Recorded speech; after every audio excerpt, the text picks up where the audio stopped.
சட்டசபையில் ஒருத்தர் இந்த மாதிரி கையை வச்சு வெயிலில் பெரியவர் ஒருத்தர் தேடுறாரு. சின்ன பையன் ஒருத்தன் என்னன்னு கேட்டால் உங்கள் அப்பாவை காணும்னு சொன்னாருன்னு ஒரு கதை சொன்னார்.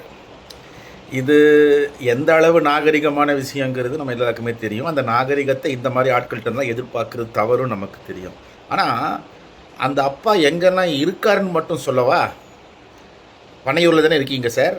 பனையூர் ஈசிஆர் ரோடு இருக்குல்ல, ஈசிஆர் ரோடு அது 1999 பிளான் பண்ணி 2000வது வருஷம் நீங்கள் தேடினீங்களா ஒரு அப்பா, அந்த அப்பா மேயராக இருக்கும்போது போட்டது.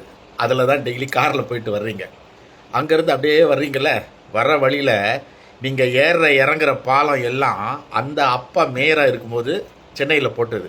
அந்த அப்பா தான் உள்ளே தேடினீங்க. அதே மாதிரி செக்ரட்டரியேட்டுக்கு போயிட்டு வர்றீங்கள, போயிட்டு வரும்போதெல்லாம் தமிழ்நாடு அரசுன்னு இருக்குல்ல, அந்த தமிழ்நாடுக்கு போராடின அண்ணாவுடைய தம்பி தான் அந்த அப்பா. அடிக்கடி நீங்கள் போயிட்டு வர இடம் இருக்குல்ல, எங்கே ஏர்போர்ட்டு, திருச்சியிலேருந்து ஓடி இங்கே வந்தீங்களே, அந்த ஏர்போர்ட் போகிற வழியில் கத்திப்பாரான்னு ஒரு பிரிட்ஜ் இருக்கும். கத்திப்பாரா, அதை காரை நிறுத்திட்டு இறங்கி அந்த பிரிட்ஜை அப்படியே ரவுண்ட் அடிங்க. அப்பா யாருன்னு தெரியும், அது எப்போ போட்டாங்கன்னு தெரியும். அந்த அப்பா தான் அந்த பிரிட்ஜை போட்டது. அதெல்லாம் விடுங்க, அதெல்லாம் உங்களுக்கு தெரிஞ்சு பிரயோஜனம் இல்லை.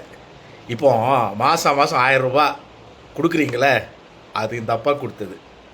ஒவ்வொரு திட்டமும் நீங்கள் இப்போ கொடுத்துட்ருக்கிறது எல்லாமே அது இல்லம் தேடி கல்வியாக இருக்கட்டும், மக்களை தேடி மருத்துவமாக இருக்கட்டும், எதுவாக வேணாலும் இருக்கட்டும், இந்த அப்பா கொடுத்தது. பனையூர்லேருந்து ஏர்போர்ட்டுக்கு போகிற வழியில் பல கட்டிடங்கள், பல விஷயங்கள், பல இன்ஃப்ராஸ்ட்ரக்சர் சென்னை மாறி டெவலப் ஆகி வேறு மாதிரி தெரியுதுல, அது எல்லாமே சிங்கார சென்னை ஸ்கீமில் இதே அப்பா பண்ணது. ஆட்சிக்கு வந்தவுடனே இந்த 200 யூனிட் மின்சாரம்னு இலவசம் சொன்ன பொய், பயிர்க்கடன் ரத்துன்னு சொன்ன பொய், அப்புறம் நேற்று சொன்னீங்களே 750 கோடி மோதிரம் மாமன் சீரு 1 கிராமு, அதுவும் கவர்மெண்ட் ஹாஸ்பிட்டலில் குழந்த பிறந்தா மட்டும், அதுக்கெல்லாம் காசை இங்கே வச்சுட்டு போனது, உங்களுக்கு உங்கள் ஆட்சி நடத்துறதுக்கு காசை வச்சுட்டு போனது அந்த அப்பா. அப்பாவை காணும்னு தேடிட்டே இருந்தீங்கன்னா கடைசியில் இந்த மாதிரியெல்லாம் அப்பா என்னெல்லாம் செஞ்சாருங்கிற விஷயங்களை ஒவ்வொன்றா சொல்ல வேண்டி வரும். அப்புறம் நீங்கள் என்னெல்லாம் செய்யலைங்கிற விஷயமும் ஒவ்வொன்றா வெளியே வரும்.